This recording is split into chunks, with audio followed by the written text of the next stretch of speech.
Para muhibbin rahimakumullah, berkata Al-Imam Ahmad ibnu Athaillah As-Sakandari rahimahullah, nafa'ana bi ulumihi wa asrarih, min alamati ittiba'il hawa al-musara'atu ila nawafidil khairat wa takasulu anil qiyami bil wajibat, yang artinya sebagian dari tanda mengikut hawa nafsu, bersegera kepada kebaikan-kebaikan yang sunat, dan malas daripada melaksanakan sesuatu yang diwajibkan oleh Allah Subhanahu wa ta'ala. Al-musara'atu ila nawafilil ibadat ma'at takasuri 'anil wajibat min alamati ittiba'il hawa la libtigha'i mardatillahi ta'ala. Bermula bersegera atau rajin bersemangat kepada ibadah-ibadah yang sunat, tetapi malas berat melaksanakan ibadah-ibadah yang wajib. Itu pertanda mengikuti hawa nafsu, bukan mencari keridhaan Allah Subhanahu wa ta'ala. Jadi mengetahui ibadah kita ini apakah untuk mencari keridhaan Allah atau kita ini hanya untuk mencari kesenangan hawa nafsu. Apabila kita ini rajin melakukan yang sunnah tetapi kada gairah melaksanakan yang wajib, kada bersemangat melaksanakan yang wajib, itu pertanda bahwa ibadah kita itu bukan untuk keridhaan Allah tetapi untuk hawa nafsu. Nah, ini sangat penting diketahui, karena amal ibadah yang karena nafsu itu tentu ditolak oleh Allah Subhanahu wa ta'ala. Jadi kita pastikan ibadah kita ini karena apa? Apa kita sembahyang, baca Quran, baca ratib itu karena Allah, mencari ridhanya Allah, atau karena hawa nafsu? Nah, apabila sudah yakin bahwa ini tujuannya untuk mencari keridhaan Allah, nah laksanakan ibadah itu. Tapi bila tujuan kita ini hanya untuk menuruti keinginan nafsu, itu ibadah hanya sia-sia, kada akan menjadi manfaat kepada dirinya. Para muhibbin rahimakumullah, fayajibu 'alal insan ay yuqaddimal wajib 'alan nawafil. Nah, jadi wajib seseorang itu mendahulukan kewajiban atas yang sunnah. Itu wajib itu. Bersedekah itu sunat. Menyumbang masjid, menyumbang pondok pesantren itu sunat. Membayar hutang hukumnya wajib. Nah, apabila kita ini sukanya menyumbang, sukanya bersedekah, sukanya berbuat sosial, tapi malas bayar hutang, pertanda kita itu menuruti keinginan nafsu, bukan mencari ridhanya Allah. Nah, jika mencari ridhanya Allah, tentu yang disukai Allah yang diutamakan, yaitu yang bayar hutang itu. Nah, para muhibbin rahimakumullah, demikian halnya kita banyak hutang, sembahyang misalnya, banyak hutang, keparduan, sembahyang fardu banyak hutang, tapi kita malas mengqadha. Kulir mangkaba. Kalau sudah sembahyang hajat, wah bersemangat kita. Sembahyang hajat bersemangat, sembahyang duha bersemangat. Perkara mengqadha yang telah lalu malas. Berarti ini sembahyang duha ini, hajat ini karena hawa nafsu, bukan mencari keridhaan Allah. Bukan mencari keridhaan Allah. Karena kewajibannya ada. Membayar yang fardu itu yang disukai oleh Allah. Kalau mencari ridhanya Allah, tentu melaksanakan yang wajib itu. Yang sunat ini nomor berikutnya. Kalau yang dicari ridhanya Allah. Tapi kalau yang dicari hanya untuk kesenangan hawa nafsu, nah itu lalu ibadah ini kada beraturan lagi. Ibadah itu sebenarnya seluruhnya baik. Seluruhnya ibadah itu namanya ibadah itu baik. Dianjurkan, diwajibkan. Tetapi ibadah itu ada mempunyai tingkatan. Tingkatan. Ibadah itu ada mempunyai martabat. Apabila ibadah ini tingkatannya tinggi, perintahnya kuat seperti wajib, nah berarti itu sangat disukai oleh Allah. Nah, sangat diridhai oleh Allah. Bila ibadah itu perintahnya kurang kuat, berarti ini kalah ridha dengan yang wajib itu. Kalau kita mencari ridhanya Allah, mencari ibadah apa yang wajib kita laksanakan. Para muhibbin rahimakumullah. Yaqulullah ta'ala, Allah berfirman dalam hadis qudsi, ma taqarraba ilayya 'abdi bi syai'in ahabba ilayya mimma aftaradtuhu alaih. Tidak ada ibadah hambaku yang paling aku sukai daripada melaksanakan kewajiban.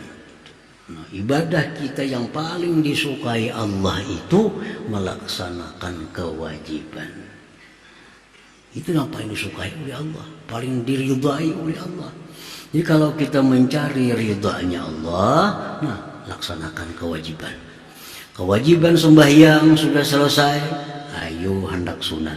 Nah, sunatnya hanya untuk meninggikan martabat kita, kedudukan kita di sisi Allah. Sudah selesai kewajiban-kewajiban puasa, ayo puasa sunat. Kewajiban hutang piutang selesai, ayo bersedekah. Nah, ini yang wajib-wajibnya dulu.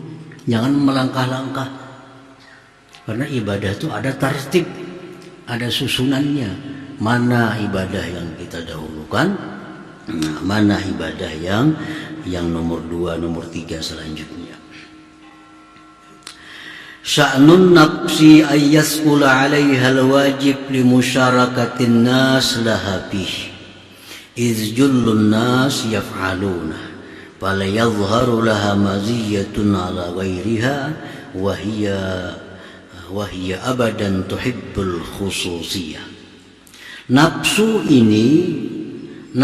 kita ini berat melaksanakan yang wajib, malas. Karena wajib itu semuaan orang melaksanakannya.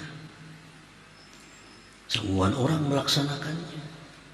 Maka tidak ada perbedaan antara kita dengan orang.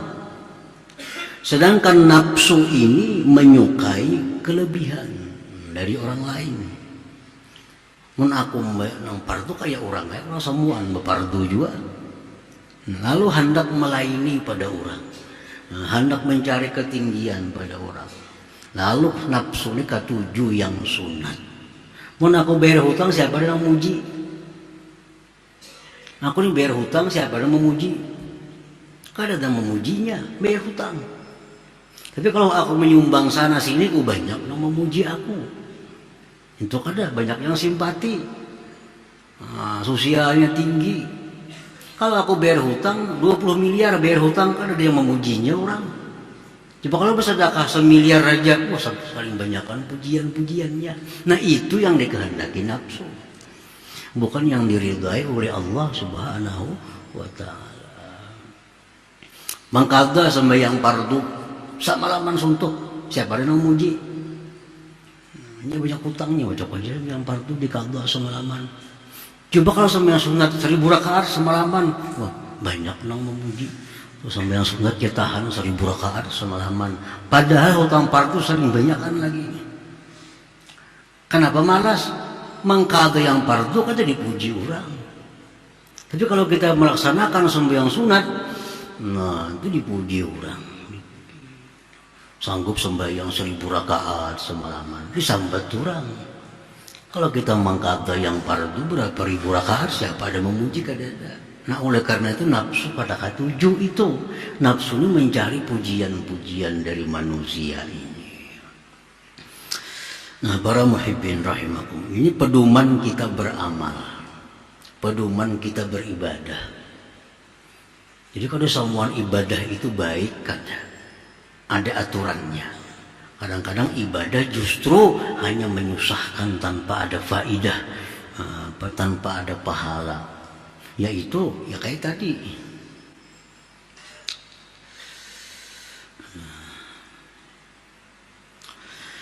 Bikhilafin nawafil fa innaha qad tanfaridu biha 'anil nas. Lain hal ibadah sunat itu dia tersendiri dengannya dari manusia.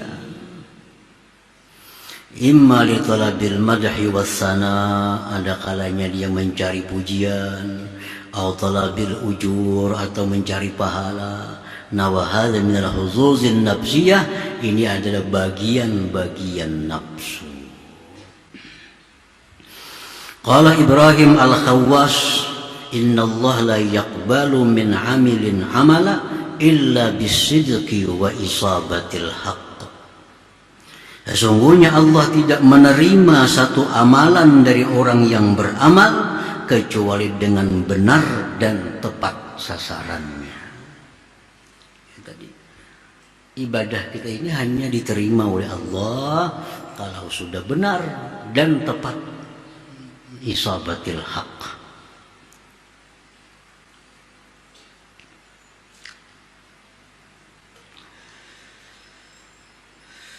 Nah para muhibbin rahimakumullah, qala ba'dul ulama man kanatil fadha'il ahamma ilaih min ada'il faraid fahuwa makhdu. Barang siapa yang fadilat lebih utama kepada dia dari melaksanakan yang fardu, bahwa makhduun itu orang tertipu, terperdaya. Kalau jadi hasil tertipu.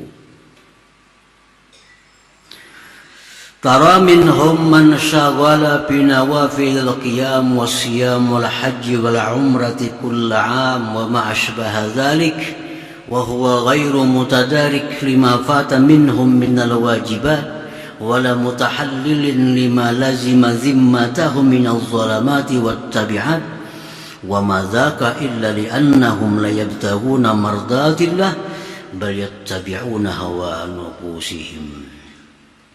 Engkau lihat mereka itu sibuk mengerjakan sembahyang sunat, puasa sunat, haji umrah tiap tahun, tidak membayar, tidak memperdapati yang luput dari yang wajib, tidak minta halal bagi sesuatu yang ada pada tanggungannya dari kezaliman dan sangkut paut dengan manusia.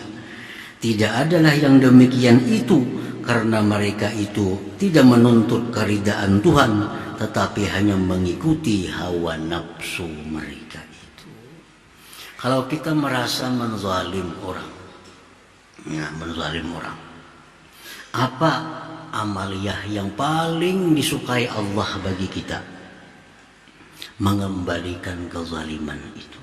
Itu amalan yang utama bagi kita, yang paling disukai Allah. Kalau kita mencuntan misalnya, mencuri harta orang, amalan apa yang paling baik bagi maling ini? Yang paling disukai Allah, mengembalikan harta curian kepada pemiliknya. Itu Allah sangat senang, sangat besar pahalanya, bukan pada berpahala. Sangat besar pahalanya. Jadi amalan maling-maling ini yang paling disukai Allah, kembalikan harta orang kepada pemiliknya. Kada perlu sembahyang sunat. Kada perlu sembahyang sunat. Kada perlu puasa sunat. Urus harta nih yang kada halal boleh kakang ke amputnya. Itu amalan yang disukai Allah. Kalau dia sibuk dengan yang sunat-sunat, tapi harta curian masih banyak di rumah, Allah kada peduli. Ada artinya makhluk tertipu. Nah ini pedoman ibadat kita, tata cara beribadat itu. Kalau ada yang fardu dengan yang sunat, fardu mesti utama, karena itu yang diridhai oleh Allah. Kalau kita mencari keridhaan Allah dalam beramal beribadat, tapi kalau kita mencari hawa nafsu, nah itu terserah kita. Kayak apa beramal, kayak apa? Kalau mencari meneruskan kehendak hawa nafsu tadi. Para muhibbin rahimakumullah. Nah yang sunat ini pun ada martabatnya. Sunat sama pada sunat semua. Nah, ada yang sunat itu yang kuat tuntutannya. Ada sunat yang kurang kuat tuntutannya. Kalau kita mencari keridhaan Allah, mesti yang kita utamakan yang sunat yang kuat tuntutannya. Itu sudah beres, hanya sunat yang kurang kuat tuntutannya atau anjurannya. Semua yang sunat itu baik, baik semuaan. Tapi mana untuk orang per orang yang perlu kada sama. Contohnya sembahyang sunat. Sembahyang sunat. Sunat ini ada dua, ada yang dianjurkan berjamaah, ada yang kada dianjurkan. Ini kita bicara sembahyang sunat yang kada dianjurkan berjamaah. Nah, ini sunat. Sembahyang sunat yang tidak dianjurkan berjamaah yang paling tinggi nilainya, hampir mendekati fardu, itu sembahyang sunat rawatib, qabliyah, ba'diyah, tambah witir. Nah, ini sembahyang sunat yang nomor satu. Nah kalau kita malas sembahyang qabliyah, ba'diyah, malas sembahyang witir, tapi rajin sembahyang duha, ini orang hawa nafsu. Kada karena Allah. Padahal sembahyang duha itu bagus. Tapi dia mengutamakan sembahyang duha dari sembahyang qabliyah zuhur, ba'diyah zuhur, ba'diyah isya, ba'diyah maghrib, sunat subuh. Orang malas sembahyang witir, tetapi suka sembahyang tarawih. Ini tanda orang cari nama. Ada karena Allah. Kenapa? Karena antara tarawih dengan witir jauh martabatnya tinggi sembahyang witir itu. Kalau kita ketinggalan tarawih kada jadi masalah. Tapi kalau ketinggalan witir itu ada semacam ancaman dari Rasulullah Sallallahu Alaihi Wasallam. Sembahyang witir itu lebih utama dari sembahyang tarawih. Sembahyang qabliyah, ba'diyah lebih utama dari tarawih itu. Walaupun 4 rakaat, 2 rakaat ba'diyah, nilainya jauh lebih tinggi dari 20 rakaat tarawih. Nah, kadang-kadang kita kada peduli ba'diyah, yang penting 4 tarawih. Ini yang kada mengerti. Padahal 2 rakaat ba'diyah isya itu jauh lebih mulia dari tarawih yang 20 rakaat. Jangan dikorbankan 2 rakaat ba'diyah isya demi untuk mengejar tarawih yang 20 rakaat itu. Nah ini tertib ibadah. Ada aturannya supaya ibadah kita ini bujur-bujur mencari ridha Allah, bukan ridha nafsu. Nah, bukan kesenangan nafsu. Para muhibbin rahimakumullah. Zikirnya semuaan bagus. Termasuk zikir yang namanya tasbih. Subhanallah, alhamdulillah, Allahu Akbar, salawat, istighfar. Semuaan itu zikir. Cuma Rasulullah sudah menyatakan afdalul zikri la ilaha illallah. Nah paling afdal zikir itu la ilaha illallah. Nah, artinya apa? Kalau kita berzikir, zikir yang paling banyak dalam sehari semalam kita itu la ilaha illallah. Yang lain baca tapi kada sebanyak la ilaha illallah. Tasbih subhanallah bihamdi, ayo baca 100 misalnya. Salawat sekian, istighfar 100. Tapi perkara la ilaha illallah itu mesti lebih. Kenapa? Ini yang paling diridhai oleh Allah Subhanahu wa taala. Bila ada orang malas zikir la ilaha illallah, baca yang lain pada itu rajin, ini orang bukan karena keridhaan Allah, bukan karena keridhaan, ada tujuan-tujuan lain. Nah, misalnya orang baca ini sanggup 1000 sehari. Kalau membaca la ilaha illallah, ada sanggup dah, paling 100, 200. Berarti yang 1000 itu ada karena keridhaan Allah. Nah, berarti ada motivasi lain, ada tujuan lain. Bila mengamalkan ini kan 1000, paling-paling 2 bulan sugih umpamanya. Nah itu sugih itu pang dicarinya. La ilaha illallah ada janji. Ini jelas berarti ibadah kita itu ada tujuan, bukan keridhaan Allah. Ratib-ratib yang dikarang disusun oleh para waliullah itu memberi pelajaran kepada kita. Lihat Ratibul Atas, Ratibul Haddad, itu kumpulan zikir. Astagfirullahaladzim ada di situ. Salawat ada di situ. Subhanallah bihamdih ada di situ. Apalagi doa ada di situ. Ratib kita, Ratibul Haddad kita baca tadi. Tapi jumlah yang sini tulis 3. Perkara la ilaha illallah 100. Kenapa? Karena itu yang paling diridai oleh Allah Subhanahu wa taala. Selawat puluh 10.000 sanggup mengamalkan. Sing panjangan. Karena ada tujuan, banyak duit. Nah, jelas tujuannya kadang maradatillah, kada keridaan Allah. Kalau keridaan Allah mesti la ilaha illallah yang lebih semangat, yang lebih bergairah daripada zikir-zikir yang lainnya. Nah, membaca manakib para wali bagus, dianjurkan. Tapi kalau orang ketujuh baca manakib aja, baca Quran kada ketujuh, malas, ini orang karena hawa nafsu. Walinya gin sarik lawan tuang bacaan itu. Siang malam baca manakib aja dibaca. Itu nang bergairah dibaca, itu nang bersemangat. Perkara baca Quran ngantuk.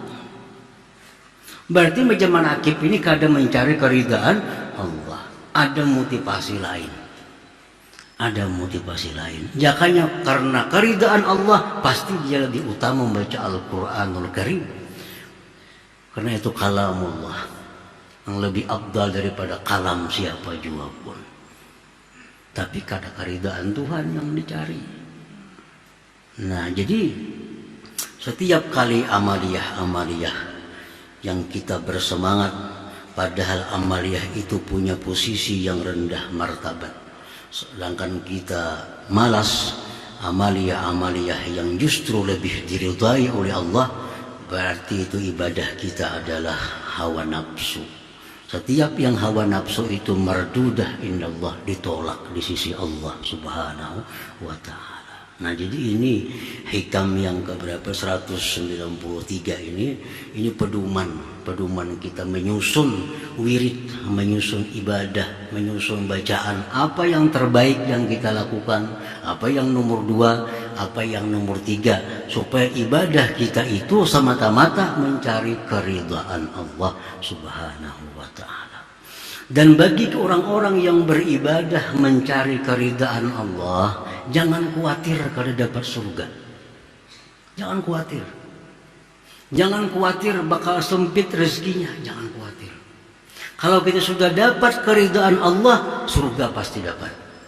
Nah, dalam dunia pasti hidup nyaman. Kenapa? Karena dapat ridha Allah.